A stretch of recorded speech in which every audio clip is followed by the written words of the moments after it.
Then bago po tayo mawit at nanya ito po bakit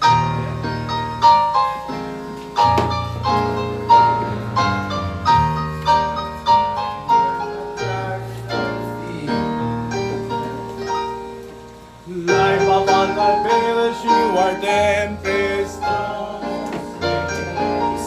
Singing all these stars, count your many blessings, hanging one by one. And it will surprise you what the Lord hath done. Count your blessings, name them one by one. Count your blessings, see what God has done. Count your blessings, name them one by one. Count your many blessings, see what God hath done. I will ever learning with the Lord I can. As His mercy many you are called to bear. Count your many blessings and you will find. And you will be singing As the days go by. Count your blessings, name them one by one. Count your blessings, see what God has done. Count your blessings, name them one by one. Count your many blessings, see what God hath done. When you look at others with their hands in gold, think that Christ has promised you is then untold. Count your many blessings that He cannot buy, no reward in heaven or your own on high. Count your blessings, name them one by one. Count your blessings, see what God has done. Count your blessings, name them one by one. Count your many blessings, see what God has done. so amid the conflict, whether great or small. Don't let me discourage, God is over all. Count your many blessings, angels will attend. Heaven will forgive you to your journey's end.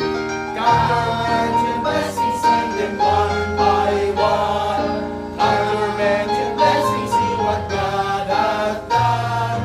Count your blessings, name them one by one. Count your many blessings, see what God hath done. Yung tinatawagan ko po. Maraming po tayo nakatayo.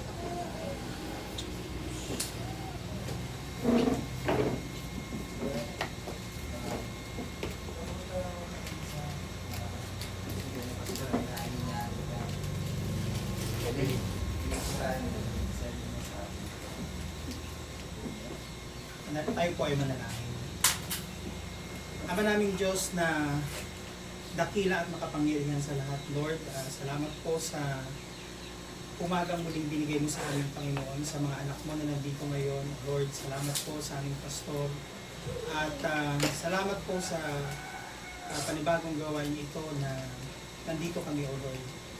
Salamat po sa nakalipas na buong linggo, Panginoon, na muli nakita namin ang pagkilos mo sa aming buhay, Panginoon. At naramdaman namin ang iyong presensya na hindi mo kami pinabayaan sa anumang pagsubok na aming pinagdaanan, Panginoon. So umagang ito, sama-sama kami, O Lord, na humihingi ng patawad sa aming nagawang kasalanan, Panginoon. Ikaw po ang maglinis ng aming puso, O Lord, upang maging marapat muli itong humarap sa iyo at tumanggap ng mga biyaya sa pamamagitan ng iyong mga mensahe at mga salita, Panginoon. Salamat, O Lord, din sa mga blessings na patuloy po namin natatanggap, Panginoon. Ganun din po ang pag-iingat mo sa aming buhay, sa anumang bagay na aming ginagawa, O Lord. At ganun din po, Panginoon, ay pinagpapasalamat po namin ang buhay po ng aming pastor, sampo ng kanyang pamilya, na patuloy mong ginagamit na nagli-lead sa aming Panginoon sa gawain ito, O Lord. Salamat sa kanya. at patuloy mo siyang pagpalain, bigyan ng malusog na pangatawan ng kanyang pamilya, O Lord, ilayo sa anumang gawa ng kaaway, ganoon din po sa anumang kapahamakan na kanilang kinakaharap araw-araw, O Lord. At sa umagang ito, Panginoon, ay dinadalangin namin, Panginoon, ang aming mga kapatid na wala pa sa aming piling ngayon, O Lord, ay ikaw ang magbigay ng conviction sa kanilang puso na sila ay magkaroon ng kasiyahan na umaten sa iyong mga gawain, Panginoon. At sa pagpapasimula ng aming gawain ngayong umaga, O Lord, ay inihiling namin, Panginoon, ang iyong basbas, ang presensya mo, O Lord. At nilalapit namin sa iyo muli ang aming pastor na gagamitin mo na mensahero, Panginoon. Ang nais mong mga mensahe na iparating sa amin ay naway magawa niya, maibigay niya, O Lord, na naayon sa iyong kalooban. At ganoon din po ay magkaroon kami ng tunay na pagkaunawa at maramdaman namin, Panginoon, ang tunay na presensya mo sapagkat napakahalaga ng mga mensahe mo na siya magiging sa amin, mag-guide sa amin sa araw-araw namin ginagawa, Panginoon. Buksan mo po ang aming puso, alisin ang anumang gawa ng kaaway na makakahadlang sa aming pakikinig, Panginoon, at bigyan mo ng espiritu ng pagkaunawa ang lahat ng mga anak mo na nandito ngayon.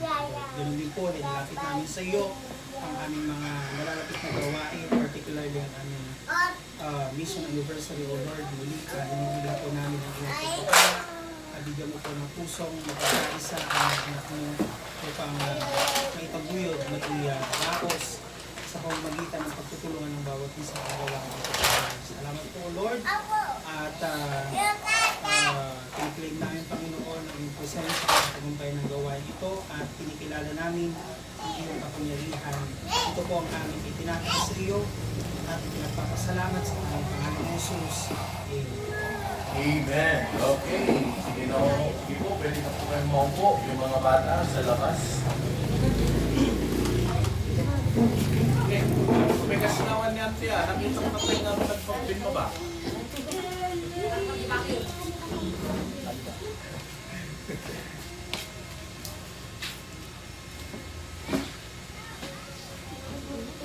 Okay, so habang hinihintay po natin yung iba pang mga kapatiran na darating, ay tayo po yung mag-uumpisa na sa ating Sunday School. At yun, yung mga walang anak dito sa... Walang anak, siya hindi. Wala kang anak. Pero kung may plano kayo mag-anak. Buntis na talaga.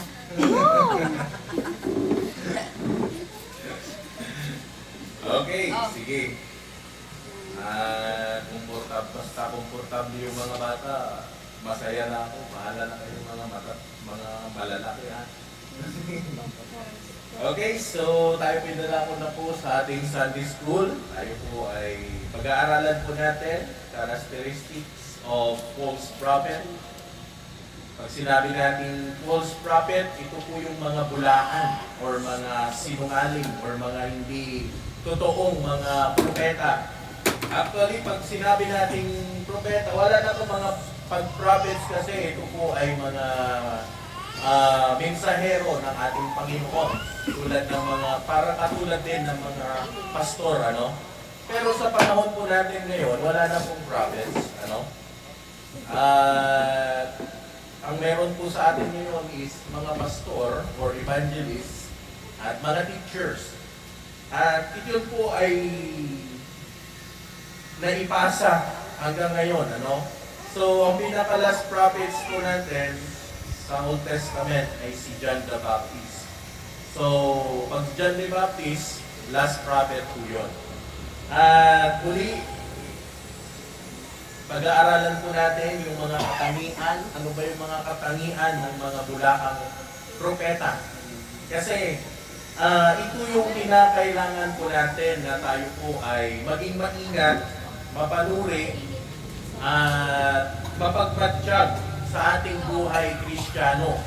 Sapagkat sa panahon po natin ngayon ay kahit sabihin natin na tayo po ay mga mananampalataya or matatagal ng mga Kristiyano, minsan nadadali pa rin. Ano po? At So, ngayon, sabi niya, pag-aaralan po natin sa John chapter 1 verse 1, 1 John chapter 4 verse 1 hanggang 4. 1 John chapter 4 verse 1 to 4. Ang sabi niya, Beloved, believe not every spirit. Pag sinabi natin spirit, yung sinasabi natin, ito yung mga mangangaral. But try the spirit whether they are of God. Because many false prophets are gone out into the world. Okay? So, nagsilitaw, sabi niya, ng mga bulaang propeta. Verse 2, Hereby know ye the Spirit of God. Dito nakikilala ninyo ang Espiritu ng Diyos. Ang bawat Espiritong nagpapahayag na si Kristo Jesus ay naparitong nasa laman ay nasa Diyos. At ang bawat Espiritong hindi ipinapahayag sa Jesus ay hindi sa Diyos. So, ibig sabihin, yung mga tao daw na hindi naniniwala kay Kristo na Panginoon or Diyos ay hindi galing sa Panginoon. At ito ay sa what? Anong tawag sa mga taong hindi naniniwala kay Kristo? Antichrist. Whereof ye have heard what is should come, and even now already is it in the world.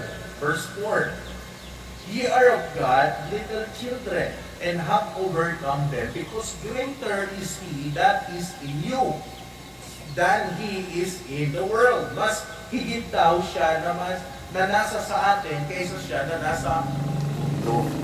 So, ngayong umaga po ito, gusto ko po na buksan ang ating isipan sa katuruan patungkol po sa false prophets.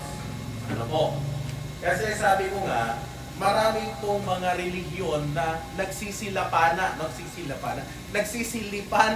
sa panahon po natin ngayon. So, ibig sabihin, lumilitaw na lang. Magtataka ka na lang, bakit merong ganito? Bakit merong ganyan? Alam niyo po kung bakit po natin related yung ating pong topic about sa Trail of Blood.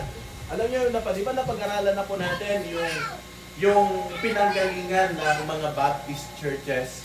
Kasi ang church, ganito po yan eh. Ang church, merong pinagmulan. Tama po. At matitrace po natin yan hanggang sa dulo. Pag ang isang relihiyon, bigla na lang lumitaw at hindi mo alam kung saan galing, anong tawag mo doon? Kabuti. Kasi, hindi mo alam kung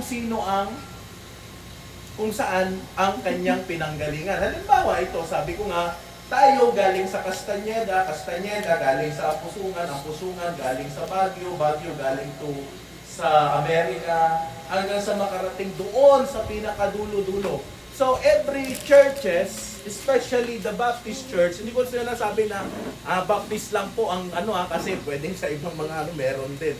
Pero, gusto ko sabihin sa inyo na matitrace mo yan. Ang Baptist churches sa panahon po